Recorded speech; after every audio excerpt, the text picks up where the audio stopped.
what they're wanting to, well, cyber insurance do this, otherwise we won't get cyber insurance. And, so you have that, that kind of helps out, as a little prod to get things So done. regulation is a stick sometimes, Yeah, or a carrot, whichever way you want to look at it.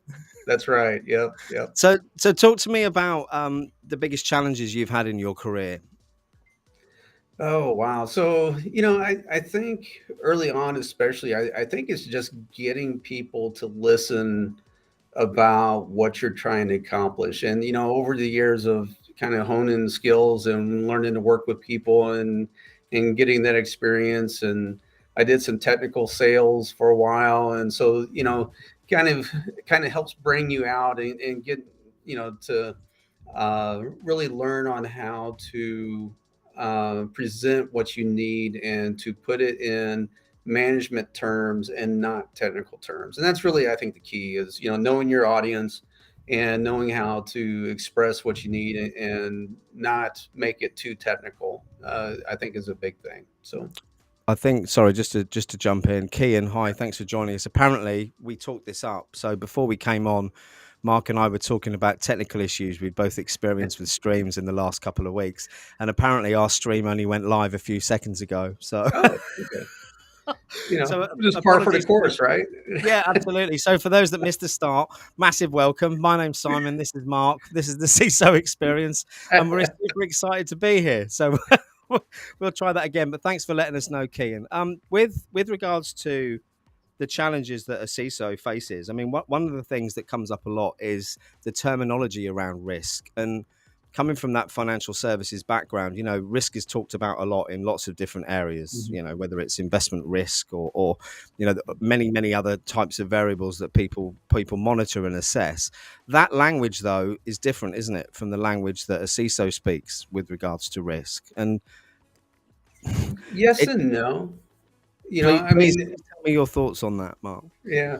Well, for starters, for all those that are just joining, you miss a great introduction. I will say that, ahead of time. So, but anyway, uh, I'll put it on the end. It's all right. yeah, yeah. So, but no, I think, yes, there's some difference in terminology, but risk is risk, right? And Yeah. and it, whether it's cyber risk or IT risk or business risk, it's a matter of translating that risk to those to the necessary people to make them understand that this is going to affect your bottom line. It can affect your business. It could affect the livelihood of the business itself. A massive ransomware attack, for example, is ended many businesses. Yeah. So because of incomplete or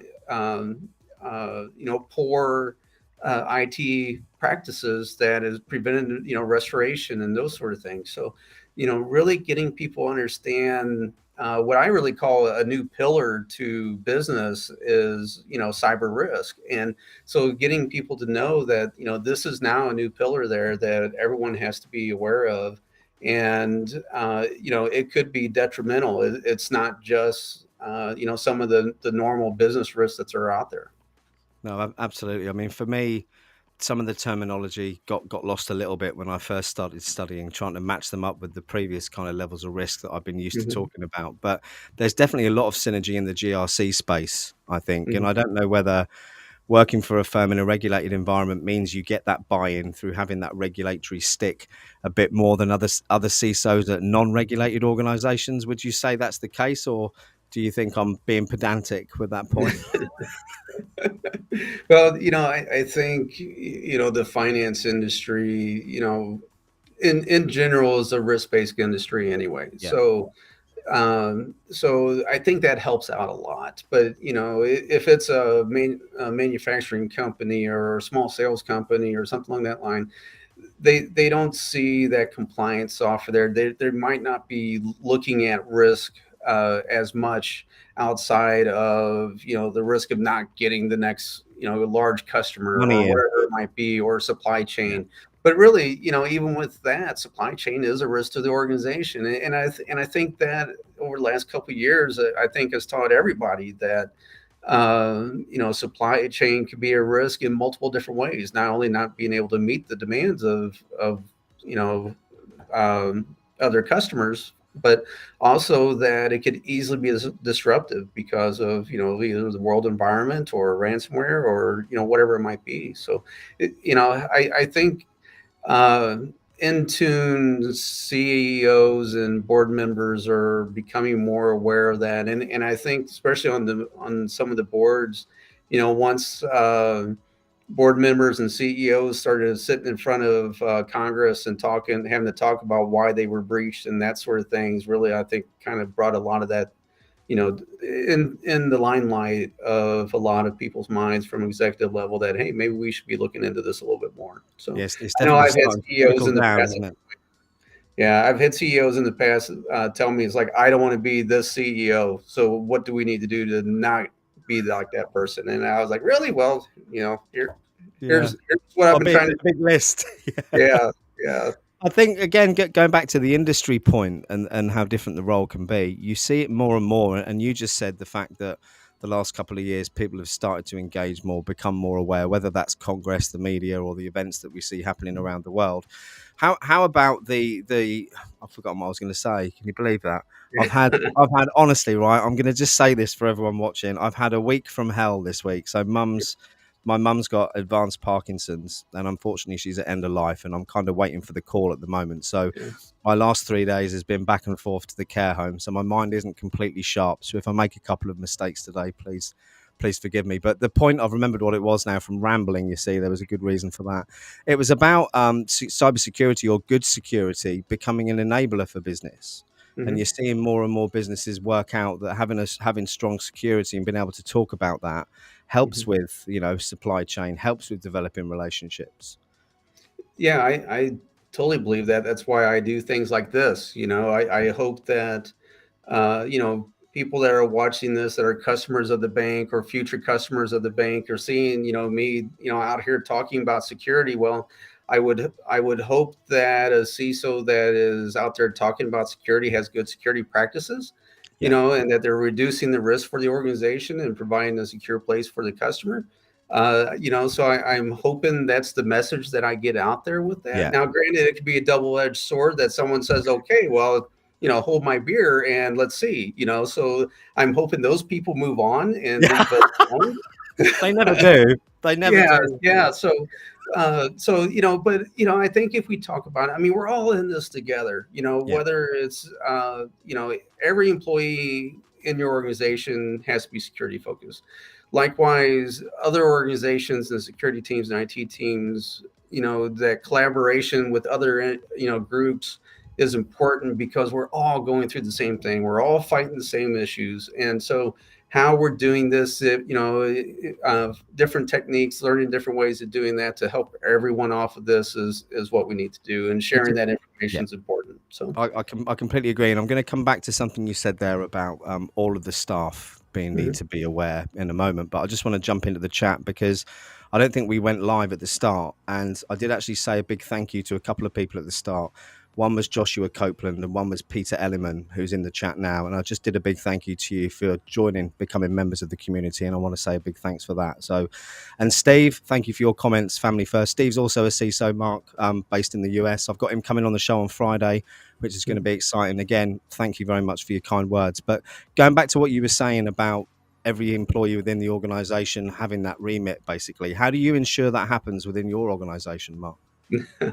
Well, it's education that you have to do and getting out there, and it's a little bit more challenging now in this remote world, but really it's providing news updates and those sort of things. Right now, with it being October, Cybersecurity Month, we put daily tips out to all employees to here's something to think about, and we try to align those with what they can do even outside of the business. So that way they could take that tip to their family or their friends and say, hey, I learned this. You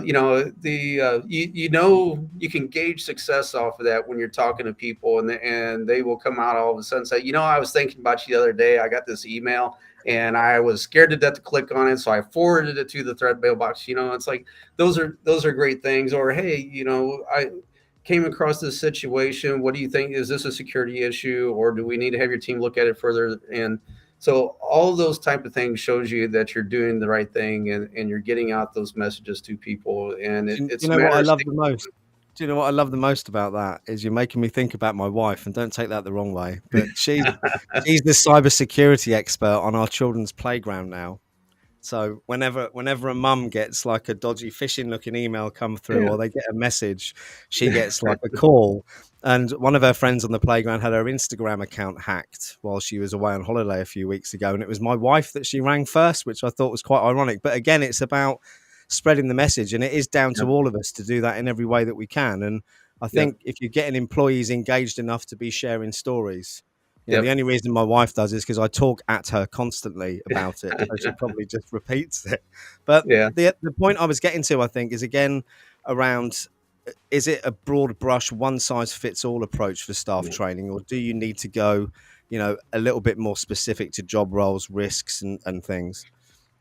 You know, I it's a combination of both, because you can be more broad around the general tips, but then you may look into, if you have a certain area of business that might be of higher risk, you might reach out to them a little differently and provide different content for them. Whether it's executives or board members versus your frontline people. But it all comes down to the same techniques in a lot of ways. It's just how are you presenting that data to them or that information to them, Yeah, and can you do it in a non-dry fashion? We have a cyber security video that we did a few years ago, which we've updated since then, but our learning and development team did a great job, and we did it as Inspector Gadget, but Inspector Gadget was my face. So brilliant. and so I still have people, and I think it's still part of at least the onboarding training for new employees, because one of my new staff was like, "Hey, you're Inspector Gadget." Yep, I'm Inspector Gadget. So yeah, but people remember that. So making it memorable and fun, and then that helps out a lot. I do think that. So No, absolutely. I love that story. It's great. Do you know what? It made me think back to the only memorable training I've ever had at an employer's, and that wasn't anything to do with cyber. It was back in the late 90s, and it was health and safety awareness training at Norwich Union. So you get pushed in a room, right? Back in the mm. 90s, you got wheeled in a room and you all sat down. They got the VHS videotape out, shoved it in the player, and then you all had to watch. And there was one, it was for trips, slips, hazards and things like that, but it was John Cleese from Monty Python who was doing the video, and it was absolutely hilarious. And I've got to say, I've never slipped on a wet floor or tripped on a cone in 40 years, so it's And it um, sticks with you, right? So yeah, well, it so does. I that's mean, I'm great. 47 now, and what was I then? Mid 20s. I still Yeah. remember the video clearly, but I am a bit of a Monty Python fan, so maybe that's why. But, going on to the next topic, something we talk about a lot, or something we hear about a lot on LinkedIn and all social media, is the perceived skills gap in Mm. cybersecurity. Now, I've got my own viewpoint on that, and I think my viewpoint stems back to a broken education system globally, where we don't teach our children to critically think anymore. We teach them to pass exams. So I think that's got a little bit to do with people who are coming through the system. But I also wonder whether some of the hiring practices out there aren't perhaps aligned to the roles. How do you feel, or do you feel there's a skills gap in the industry? And if so, what can we do about it, Mark? Yeah, I think the answer is yes to both of your points there. I do think there's a skills gap, and I think also I taught a college level class 15 years ago or whatever, and it was a development class, and I probably wasn't doing a good job at it because I was learning the language as I was teaching it. I was trying to stay a few months ahead of it, but I did development in the past, and That's so teaching. Yeah. I kind of got volunteered off of it from an advisory committee. So anyway, uh, but in that, we were doing the basics and we were learning, and so with that, people were like, "Well, this is an awful lot of work," and I'm like, "Well, yeah, because they had vocabulary they had to learn, but then they also had to code." And it's like, well, this is coding. This isn't something you could just read a book and then just be done with it. You have to get in there and learn how to do it. You have to learn the syntax. You have to learn what this stuff is doing or what this means. And it started off with over 30 people, and by the time that it was all done, I had 5 left. And I was concerned about that, but I had another teacher, a very experienced teacher, that was auditing the class, and he claimed I was doing okay, so I'll just leave it as that. But Do you, uh do you but know? I he's think like, I think I this think is you pretty were. good. I think you were doing okay. I mean, I think Yeah, it's pretty representative of yeah, a lot of the people you speak to who are trying to break into the cybersecurity industry as well. So, yeah, out of the 100 people I've spoken to in the last year, I would say probably 10 of them have actually had a passion for the job and a reason mhm, why they want to go into it, other than seeing an advert that says, do our boot camp for 6 months and earn $100,000. And I say yeah, this to everyone who's looking to come into this industry for the money. There is easier ways to make money than coming into cybersecurity, because you've got to have that passion, Mark, because you have yeah, to continuously learn and exactly. continuously improve yourself. And it's such a fast paced and fast moving industry as well, which will just get worse Yeah, as tech and it's gets not better. easy. It's No, not an easy profession. I mean, no. it's not. And I think that was the big thing with that is they got in there and thought, oh well, this is going to be easy, and no, it's not easy, and you have to constantly be learning and staying up with things. And I think security is even more so compared to maybe development, or even uh, networking, or hardware, those other areas of IT, because it changes on a daily basis. It's not changing, every quarter or every month, or every few years. Uh, and so if you're not willing to learn and constantly keep changing your techniques and learning about things, and listening and everything else, cyber is not the right role for you. It's not something you can pass a multi-choice test and then understand the concept. It isn't like that, and I Right. think it goes back to what you said about people not wanting to put the effort in to understand how and why it works and what it does before they just want to see the result. And that is just unfortunately the way of our world at the moment, from my Yeah. aging perspective. Mark, if I'm honest, there's been a few comments in here. I just want to bring them up, if that's okay. So Yeah. Peter Elliman has said, do you have the philosophy that breaches will happen, so prepare to respond?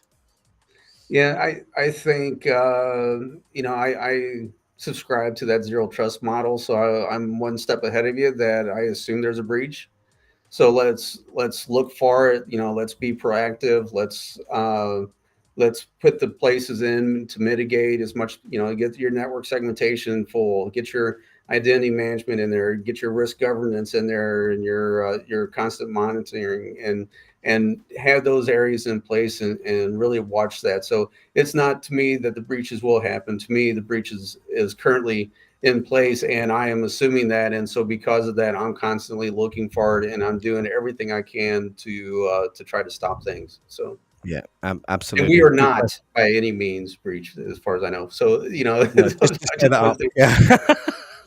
right. Couple of If other so, I comments. probably wouldn't be here right now No, talking you about wouldn't. this. I'd No, be you'd busy be with you'd the incident response team. So disappeared. You'd have gone, wouldn't you? that's So right. Kean's made a good comment. Given the world we live in, I don't think the education system does anything to teach children or teenagers about computers as a whole, let alone the risk of hacks. Now, a couple of Hmm. things to say on that, Kean. One, I remember when I was at school and computers first came out and it became part of the curriculum. I think we had one science teacher and a PE teacher in our school who were then given the hat of you're now the IT specialist to teach Hmm. you. I know in the UK, whilst there hasn't been vast improvements on that, within the last 2 years, they've introduced in the further education space technology levels, which are A levels, so advanced qualifications, and where you can actually hone in and look at different aspects of technology. So, whilst they don't teach you much in the earlier years, and I completely agree with you, I'm all with you, Kean, on the fact that it's broken. And the other comment from Kean as well, I'll bring up quickly, is the sheer number of the younger generation on TikTok is a clear example that the education system towards the internet is broken, or how good the Chinese are at marketing their app. One of the two, Kean. Right. I'm not sure, but someone said to me a couple of weeks ago, you could give 100 teenagers a laptop.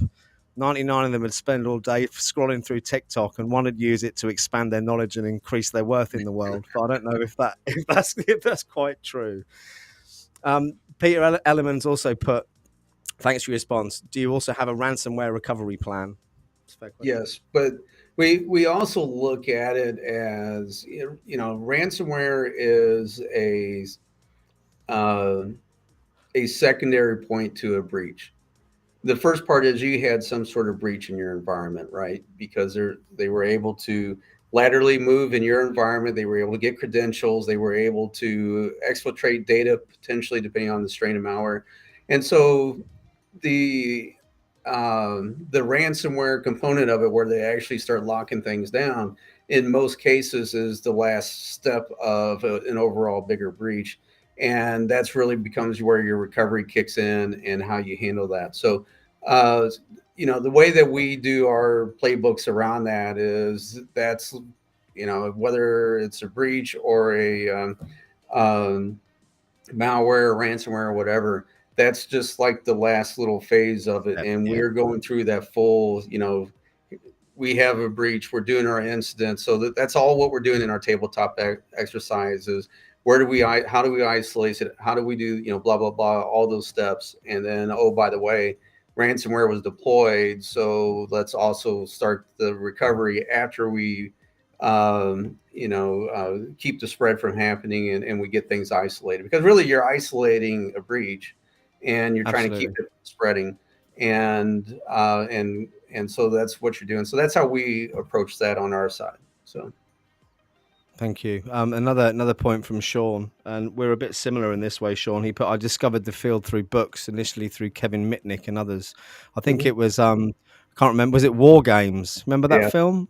yeah, Talking a long time now, aren't yeah. I? War Games was the film that got me, I think, super interested, and it was actually my cousin on my dad's side who, Mhm. I think he had, what did he have? He had a Commodore VIC 20, and he was teaching me to program that before I then got one at Christmas, and that's kind of what launched me into it. But I think the glamorization of hacking, um, Mhm. it hasn't done the industry many favors in lots of ways. I think you see a lot of, I mean, I was a perfect example of someone who thought that I wanted the excitement of being a penetration tester. No, not that realizing that I'd have to do just as much as reporting with that as I used to in financial services, which was the least favorite part of my job.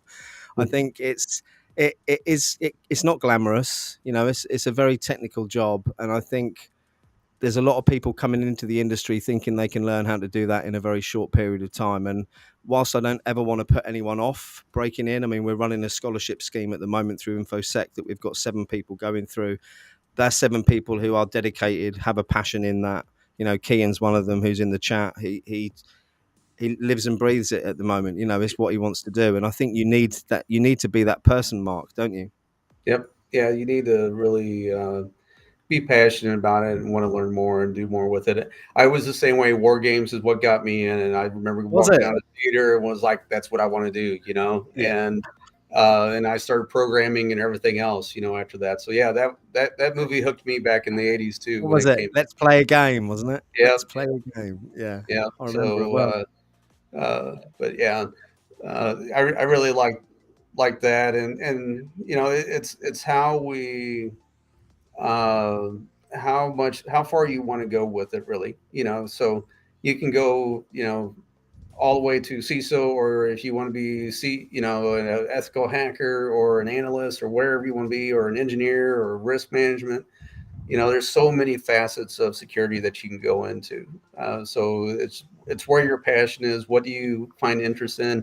I mean, when it all comes down to it, it's a big puzzle, and you're trying to find where, Yeah. the opposite of probably IT of how to fit the piece into the puzzle. It's where's that missing piece Where's it at? gone? Yeah. Yeah, where is it gone? And being a detective to try to find that. So Kean says thanks for the recommend. It is a bit dated now, Kean War Games, very although it is much, still but it's cool.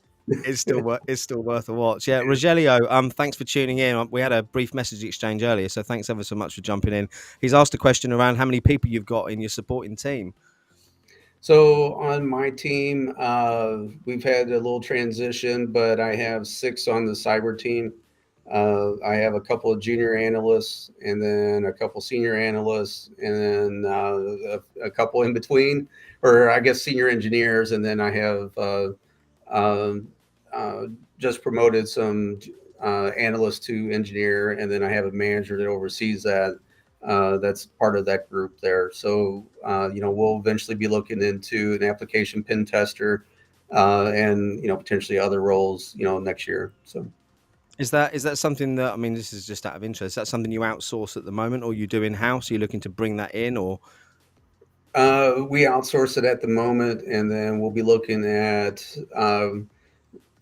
bringing that in-house, to where they're And still part of using the, yeah, the more reoccurring things, and then we'll outsource for third-party attestation several times a of year course. for major releases. Then, so I suppose that brings us on to, or moving me away from asking you about business specifics, which I shouldn't probably be doing, seeing as you work for a bank, and true. talking about maybe the challenges around the recruitment process. I mean, everyone I speak to at the moment seems to be struggling to recruit. I don't know if it's the way they're going about it, the way the industry is, whether a lot of it is expectations on behalf of some candidates as much as it is the Mhm. other way. I mean, have you struggled with recruitment in recent times? Yeah, this last senior position that we had, we actually had a lot of great resumes. And I think we had 50, 60 people apply for the position. The problem was we were looking for someone senior with a specific skill set. And so the ones that were flagging that they had it, when we talked to them, well, so they would have been great for a different position, but not for the skill set that we had or we were really Yeah. looking for. And even though we were clear on the job description off of it, they were like, oh, well, I've done that once, so that I'll say that we did that.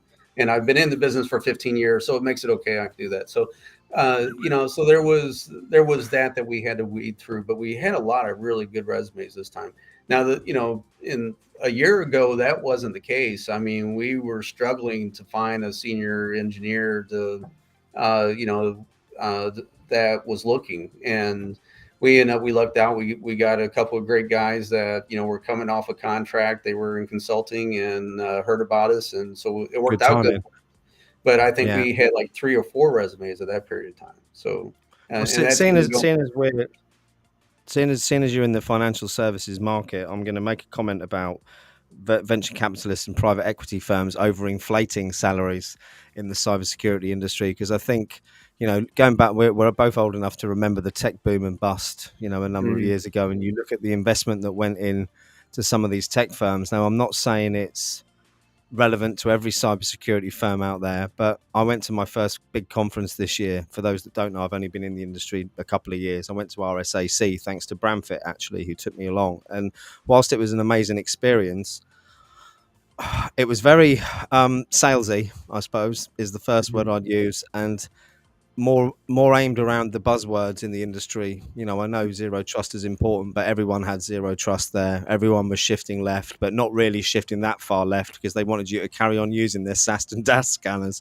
So I think the industry, from an outsider's perspective, it's been driven a lot by silver bullet solutions, mhm. aimed maybe at board level members over the past few years. And I think that has helped to shape the industry a little bit. Have you got any thoughts around that? Yeah, there's uh,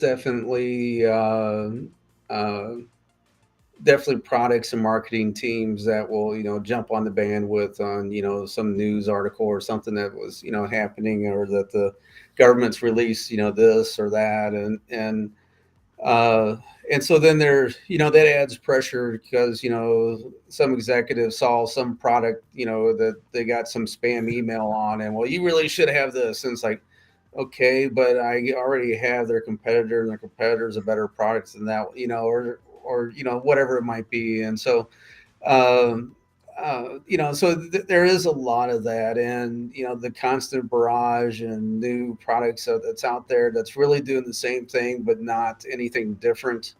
I think is a challenge, and to get through all of the marketing hype to really find out the details, because you can't go to a website anymore and find out what a product No, really is. I mean, you no, can't. you I mean, can't. it's so marketing ish that there's really not details of what the features are or what it does. And if you Well, it'll watch have AI in it. won't it? there, I mean, it's frustrating. So It is frustrating. And Steve, I brought your comment up. You said you can't go to these forums without running the sales rep gauntlet and COVID gauntlet. I see at the yeah, bottom. The best T-shirt I saw at RSAC was "I am not a decision maker." which I thought was quite smart. Although I feel like the guy was getting picked on more for wearing the t-shirt than perhaps he would have done had he not. Yeah, I always hide my tag because I don't want him to know that I'm a CISO and a decision maker or anything along that line. And I already get 300 emails a day and LinkedIn requests that for it. Can I have 15 minutes? And no, you can't. So No, I'm honoured that you replied to mine in that case. It's because I'm not selling you anything, Mark, isn't it? I've got nothing to sell.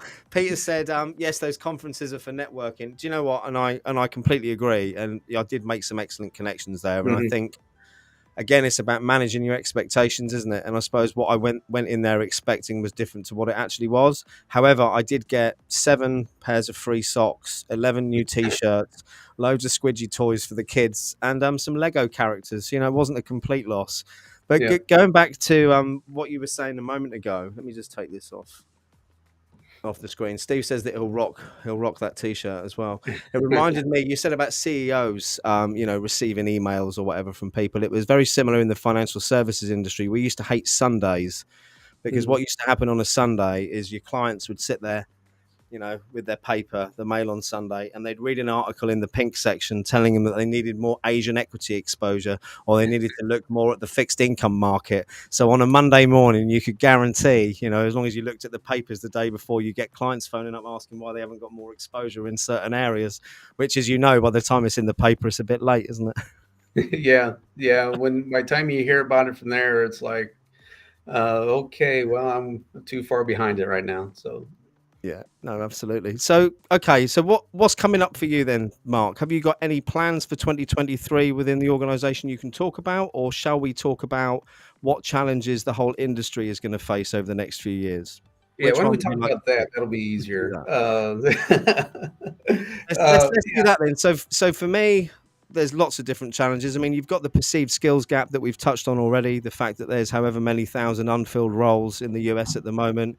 You've then got the geopolitical situation around the world, which seems to be Mhm. ramping up pressure on all security sides. I mean, you're also responsible, I think I remember, for physical security as well. So Right. that probably hits home for you. I mean, living here on an island in the UK, feeling Mhm. very exposed at the moment with our undersea cables and our pipelines that are in the water. It's not a Mhm. great situation. Where do you see the challenges for the industry? Is it nation state problems or is it something else? I think there's enough political unrest and out there that the nation state is going to become more and more of an issue. I think it's already an issue, and I think sympathizers to specific nations is an issue. The physical affects virtual and vice versa. Yeah. And as there's more pressure from on China with Taiwan is going to cause issues, and especially as the world gets more involved, and if China does end up doing something, and then that's going to I think escalate on the cyber side just as much. I think China's been kind of quiet on the cyber front lately. Worrying, Uh, isn't it?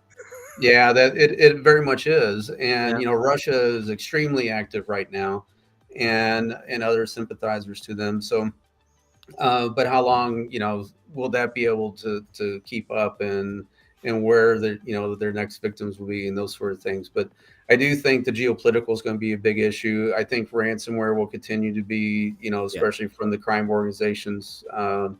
Will continue to morph and grow and be a constant threat for a lot of organizations. Um, Do you think the ransomware as a service will take off even more? These kind of off the shelf solutions that people buy on the dark web. Do you think that will impact things? well, I think the vast majority of the ransomware that's out there is probably ransomware as a service, and having some sort of affiliate programs and everything with that. I Yeah. think those programs with they'll continue to invest in those programs and they'll become more sophisticated. I had talked about concepts of compact AI where they're become so efficient with that to where instead of having to have this big AI models and everything else, that they'll be able to utilize machine learning and AI to easily breach an organization and crawl throughout it, and do that in a very compact manner with very little signature going out and those sort of things. So I see that coming down the road as technology or and coding improvements, and probably working with nation states and those people moonlighting and taking what they're learning from their day job and making Yeah. into their own profitable business afterwards, which you see a lot happen a lot, especially in the North Korea, Chinese, and also in the Russian fronts of them moonlighting and starting their own dark web related Well, you say about the moonlighting. There was a really disturbing article, not cyber related, but kind of geopolitically related in the UK press today about our old pilots, retired pilots in the UK, Mm-hmm, being paid a lot of money to go over to China and help them train to fly jets. And mm-hmm, I just think, wow, one who, I mean, it was 300 grand, which I suppose is a lot of money, but come on, it's pretty obvious what they're right. doing. I mean, my concerns moving forward, I suppose, from watching too much television and films like War Games, is Mm-hmm, national infrastructure. mm-hmm, And I'm concerned about that because of everything that's going on in the world, and I know how weak it is here in the UK. You look back to, I think it was 6 months ago in Paris, some malicious actor, targeted internet cables and took down, I think, three-quarters of Paris's internet for like a mm-hmm, day. And it's not a difficult thing to do, and it seems right. like we're all a little bit exposed. The other thing on the infrastructure is a lot of the tech is old, and I Mm-hmm, think a big challenge for us moving forward is having the people on the ground with the skills and knowledge to work it and secure it, because a lot of this tech, a lot of the national infrastructure is built on very, very old systems. A lot of the people who run those systems are now my age, slightly older, getting towards retirement. What happens, because no one's going to replace all these systems with new ones because they've been bolting bits on for years. It's mm-hmm. it's a concern, isn't it? I think.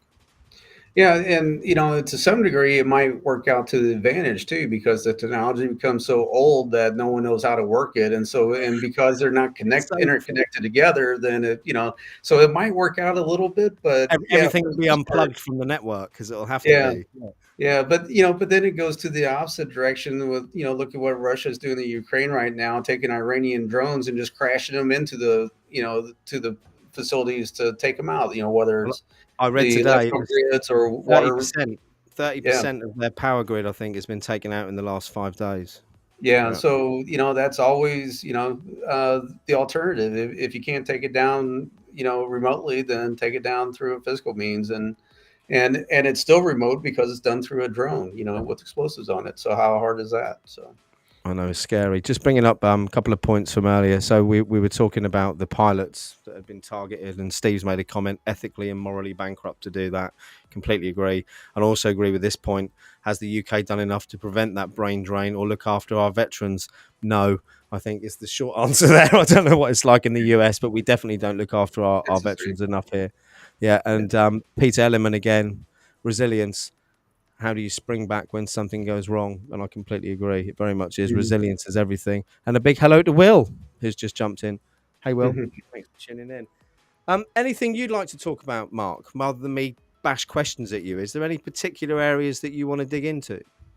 And I think one area that I hear a lot from my other CISO friends is the whole board presence and needing cyber there and the expertise there. And in the U.S. we have our Security and Exchange Commission that has a draft where they're going to start requiring Bring cyber the board. experience on the boards. And Yeah. so that goes back to my earlier conversation around security being a true pillar of the organization, and so having that experience out there now, where the challenge is going to be, it's going to, we already have a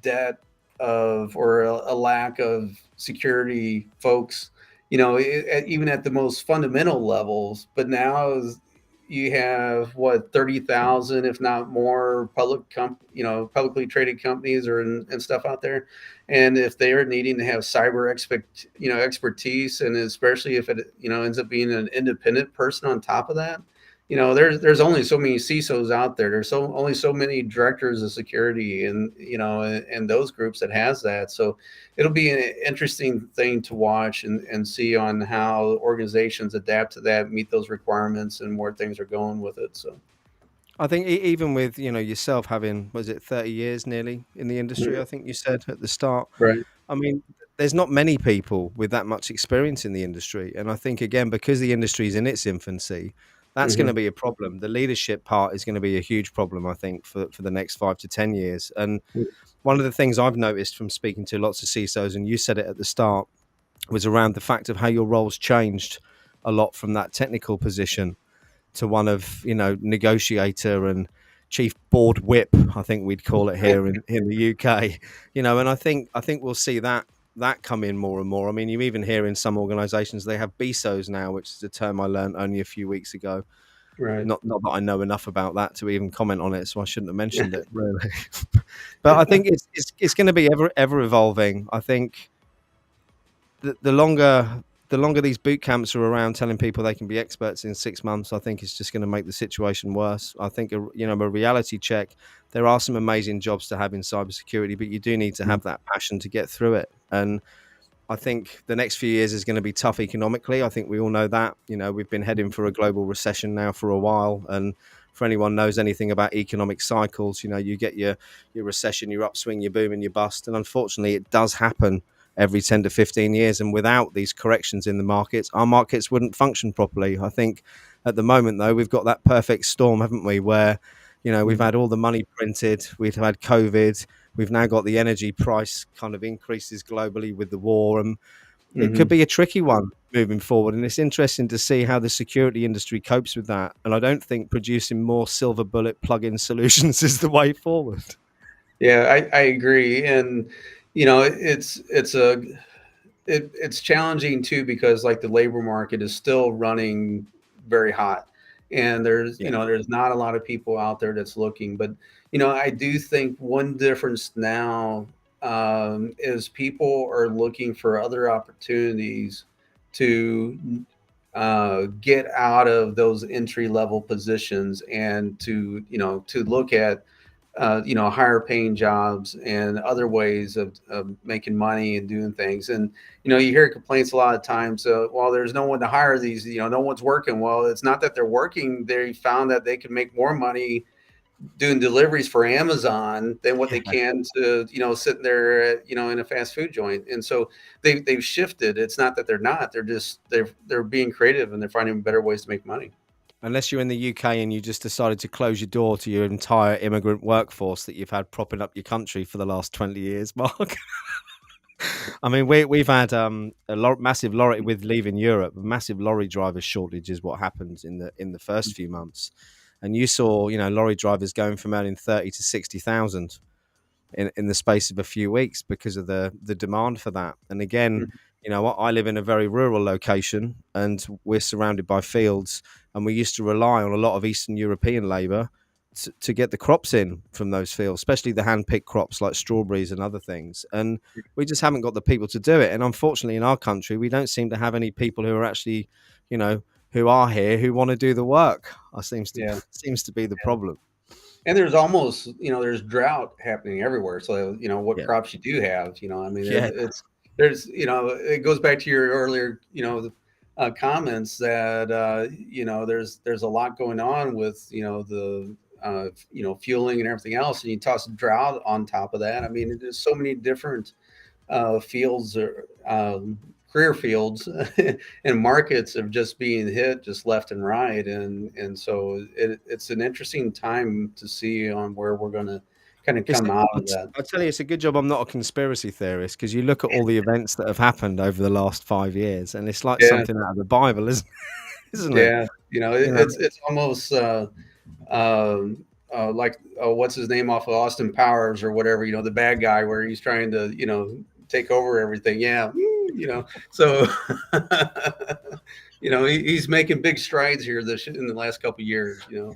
yeah, but very much so. Okay, so finishing off, we've got a few minutes left. What I'm going to do actually at the end, once we do finish, is I'm going to do a reverse intro, because we missed it off the beginning, didn't we, Mark? Or I Yep. did, if I didn't press a button right. So before we do that, then we've talked about the challenges. Talk to me about your biggest successes that you've had in your career. Oh, I think for me, it's watching past colleagues excel in their careers, and ones that either I had managed or help mentor or whatever, just even being just friends with it, and seeing where everyone goes. And then, it's things and opportunities for me like this, working with you, Simon, on these podcasts. I never thought I would get into public speaking or anything along that line. I figured I was going to be a desk jockey or whatever, doing coding, especially back in when I first started this. So, to be doing everything and having the opportunity to do it, and the support from, First Bank to be able to do it has just been great. And to me, that's been the most fulfilling, is really getting out, talking, telling my story, and, inspiring and helping people. And, just the number of people that I, kind of have that, is following, and likes to hear me, go on and ramble, talk about, things off of it. I guess I'm doing okay, and saying the right messages and stuff, because I typically get good messages or responses off of it. So let's hope that trend stays. So, Oh, but I I've just no doubt appreciate about it. everyone, to let me get out here and talk about security. That's the part that's really fun. Do you know what? I mean, firstly, what an amazingly humble response to that question. And and Thank you. I've got to say that this industry is like nothing I've ever experienced before. So coming from the cutthroat world of finance, where people don't give you a leg up, they stab you in the back. Mm. It's just the way it is. To coming into this industry where I've had nearly 50 CISOs now reach out about coming on the show. I've spoke to hundreds of professionals who are all there bending over backwards to help other people either break in or improve their careers. What is it that makes this industry so different from every other one, Mark? Why are there so many people prepared to give back? Do you know the answer? Because I'm interested. I don't know, but I think a lot of it is really that mentality of we're all in this together to, to fight and to protect our organizations, and we're all going through this. And I think because of that, there's a lot more openness to share and to network and to collaborate and everything. I mean, I I started the InfraGard State of Cyber, or co-founded it with David Wren of Network Technology Partners. And, we started that to raise money for the InfraGard chapter. And, just, when we first started, we had 80 people. And then right before COVID, we had 400, and we was expecting over 500 for the next one, and all in St. Louis area. And, getting to see the same people, and then more people coming in. We had people coming from all around the Midwest to it, and to see it and to hear, the people talk. It's everyone's wanting to learn more, and I think that wanting to learn more is what's really driving a lot of that. And the only way to learn more is to listen to other people and have these conversations. And Absolutely. one of the funnest things I think is sitting on, panels, and getting questions like today, and having people ask. And it's just really rewarding, and kind of takes some of that pressure off of being in cyber, because it is extremely, there's so much on your shoulders, and it never stops, right? Those attacks never stops, and it's always worrying, and what don't you know, and those sort of things. It's It's as though we're one big global team, is what it yes. seems like. And I wonder whether Steve's comment that he's said here has a bearing on that. That we're all on the front lines, and those of us who've been through breaches, we Hmm. realise that more than most. And he also made another comment about InfraGard. Actually, InfraGard and CISA are a must. Government Yeah. and private sector partnerships. And again, talking about the power of sharing your story and how much that helps other people. Well, again, Steve's a CISO. He works in the US. You two could end up connecting after this and Absolutely. sharing more best ideas and practice. And that, call me, yeah. And that is, if only I had an 0800 number, I could do a thing now. And that's the real power of it, I think. And watching people connect up and seeing people progress. I mean, for me, my inspiration is I was an asshole. I was driven by money, arrogance, and greed for like 45 years of my life. So for me, the last 3 years have become about helping other people. Is that purely altruistic? Probably not, because helping other people makes me feel phenomenally happy. So I Hmm. suppose if we could encourage more people to be a bit more humane and give back a little bit to each other, the world would be in a much better place than it is now. Perhaps, Mark, would be my final comment. And I'm going to wrap things up, and I'm going to try something a bit differently. So before I do this, I'm going to say, Marc, thank you so much for coming on. It's been an absolute pleasure. Do connect with Steve. He's a lovely bloke, and I've got him on Friday. If you want to have a look to see what he's like before you connect with him, tune in on Friday. But this is what this is all about, forging, excuse me, forging new relationships, making new connections, and sharing those best ideas and practice. Marc, thank you so much. I'm going to do a reverse intro now. So at the start of this, I don't think it worked, right? So Kean, I think, came on and said that we've gone live like a few minutes after. So for those who didn't do the start, if anyone who can remember Red Dwarf, I think there's an episode where he does it backwards. I can't do that. So I'm going to try and re-relate it. So a massive thank you for joining us for the latest episode of the CISO Experience with myself and Marc Ashworth. Before we finish, a little bit of housekeeping. This would have been said at the start, clearly. Just a massive thank you to those of you who have tuned in, liked and subscribed and made this interactive by jumping in the comments. For those that don't know, we're an independent social network, InfoSec Live that is, with a community of 3,000 cyber professionals, all sharing best ideas and practice. And we've just become, through putting content on YouTube, a member of their partner program, which does give you a couple of extra ways to support the community and the scholarship scheme that we've got running now. The ability to purchase super stickers to bump your question up in the chat. Bit late now because we're finishing, but remember that for the next one. And also, we've got 3 tiers of membership allowing you to show your support in any way that you can. And a special thank you, this is the bit I'm reading it for really, to our 2 latest members, Peter Elliman and Joshua Copeland. Your support is very, very much appreciated. So that's my reverse intro done. And I suppose what I should do now really is play out the intro video that you've missed at the start, shouldn't you? What do you think? Shall we go for that, Marc? Brilliant. Marc, thank you very much, everyone. I'll see you on Friday. See you soon. Thank you.